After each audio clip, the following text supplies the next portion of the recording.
Hello, I'm Michelle Paver, author of the Wolf Brother books, and I'm here to read you the first chapter of my new book, Skin Taker.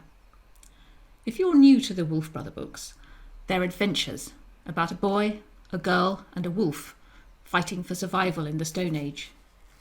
Torak is the best tracker in the forest. He can also talk to wolves. Renn, she's an amazing shot with a bow and arrow. And Wolf is a wolf. And parts of the story are told from his point of view through his eyes and ears and nose. Oh, and you don't have to have read the previous books to enjoy Skin Taker. You can just jump straight in. Every story is a standalone story. Skin Taker begins one day in winter, and Torak and Renn live so far north that in winter the sun never rises. Chapter 1. A Lynx clan hunter saw it first. He was trudging along a ridge, checking his snares, when he spotted a brilliant spark of light moving fast across the night sky. The hunter had seen such stars before. He knew they meant the world spirit was shooting arrows at demons, so he was reassured, and he went on his way.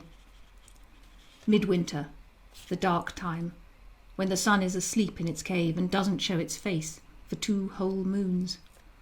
No wind. Silent pines watching him pass. The only sounds, the crunch of his snowshoes, the creak of his reindeer hide parka and leggings, his breath. As he approached the next snare, he could see as clear as day, thanks to starlight and snow glow, and the rippling green radiance in the sky, which the clans call the first tree. Good, he'd snared a willow grouse. The horsehair noose was frozen stiff, so was the bird. As the hunter stooped to retrieve it, something made him glance up. He was startled to see that the star had grown much bigger and doubled in size. On the riverbank, Renn poked her head out of the shelter. "Come on, Torak," she called crossly. "We need to get going." "I'll catch you up," he replied without turning his head. "No, you won't. You'll invent an excuse and stay here." He blew out a cloud of frosty breath. Perfect conditions for ice fishing. He'd hacked 4 beautiful holes and laid a stick across each one, from which he'd hung his lines and hooks. To attract the fish, he'd made torches of folded birch bark, jammed in split sticks, and set them in a row. The first tree was helping too, shining so brightly it was sending the trout crazy. He'd already caught 3. Why couldn't he stay here peacefully with the wolves? Wolf bounded up as if he'd heard Torak's thoughts and licked the frost of his eyebrows. With a grin, Torak pushed Wolf's muzzle aside. Wolf's thick winter pelt was sprinkled with snow, and his breath smelt of fish. It would take too long to tell him in wolf talk that his shadow was spooking the trout, so Torak distracted him by backing away on all 4s, uttering eager little grunt whines. "Let's play." Lashing his tail, Wolf went down on his forelegs. "Yes, let's." Then he pounced, soft biting his pack brother's arm with muffled growls and hauling him over the ice. "You know I'm not leaving without you," called Renn. In the glare of the torchlight, she was a black figure by their shelter, but in his mind, Torak saw her red hair tucked behind her ears, her pale, well-loved, infuriatingly stubborn face. "Dark wants us at the feast," she insisted. "Yes, but why?" "I don't know. He said it's important, and he's our friend, and he never asks us for anything." Torak tossed a trout onto the far bank and watched Wolf race after it. He heaved a sigh. The moon of long dark was over, and they were into the strange days before sun-wake, when the endless blue night was briefly lightened by a false dawn. The sky would grow pale, as if the sun was about to show itself above the mountains, only for darkness to return as the sun retreated into its cave. It was an edgy time, when each clan did its best to ensure that in a few days the sun really would rise above the peaks. The Boar clan burnt a whole spruce tree on a hilltop. Renn's clan, the Ravens, held the Feast of Sparks underground, while their mage ventured even deeper to kindle the need fire, and everyone sang and too many people, grumbled Torak. Oh, Torak, it's not that bad. Last winter you enjoyed it. He heard the smile in her voice and snorted a laugh. But the holes were freezing over, so he applied himself to clearing them with the butt of his ice scoop, flicking the shards for Wolf's mate, Darkfur. She loved chomping ice. Wolf lay on the far bank, gripping the half-eaten trout in his forepaws. Behind him on the slope, the cubs, Blackpaw and Tug, were pouncing on snowdrifts in futile attempts to catch lemmings. Their older brother, Pebble, was away guarding the pack's range. As a cub, he'd been carried off by an eagle owl, and though he'd grown into a handsome young wolf, the ordeal had marked him, and he rarely relaxed. Renn was shoveling snow onto the fire with an aurochs shoulder blade. Rip and Wreck lit onto the shelter and gurgled a greeting. She gave the ravens a distracted nod. "It's not as if we've far to go," she told Torak. "They're only camped a day walk away." But Torak could be stubborn too.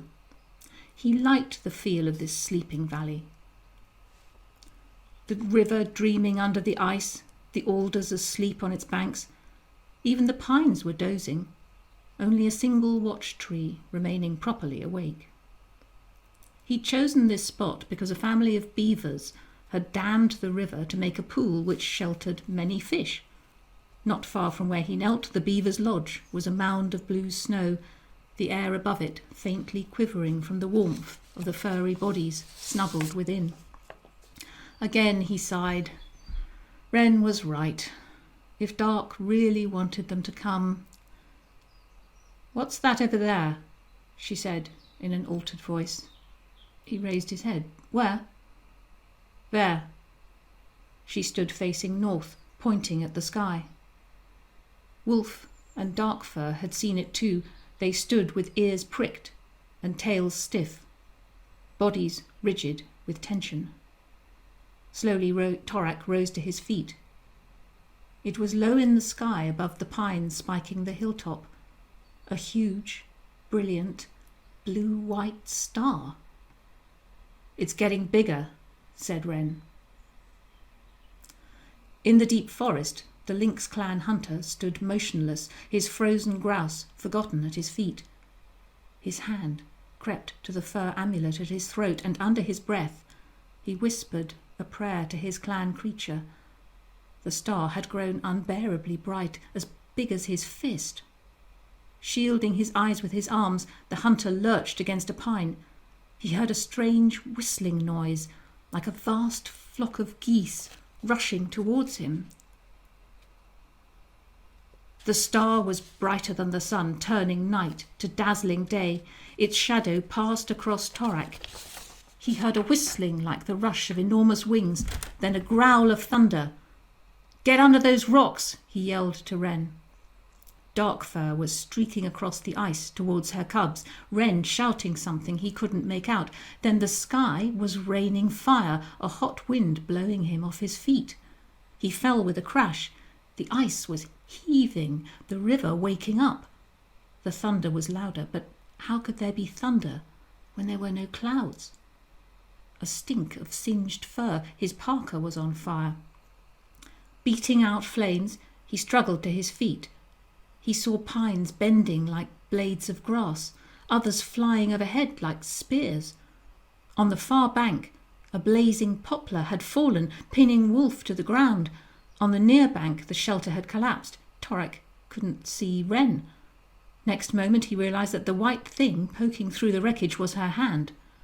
Who to help first, Renn or Wolf? Who? A boom, like 1,000 thunderclaps, swelling to a deafening solid roar. Silence. Torak could feel the ice buckling beneath him, see the hillside shaking, trees toppling, boulders crashing, but he couldn't hear anything. The forest was burning, engulfing him in fierce, choking smoke. He could no longer see Renn or Wolf. The Lynx clan hunter had fallen to his knees. Thunder roaring, trees thrashing, the whole sky on fire. That was the last thing he ever saw. The thunder star blasted entire valleys to cinders. It turned frozen rivers to raging torrents. It obliterated the heart of the forest.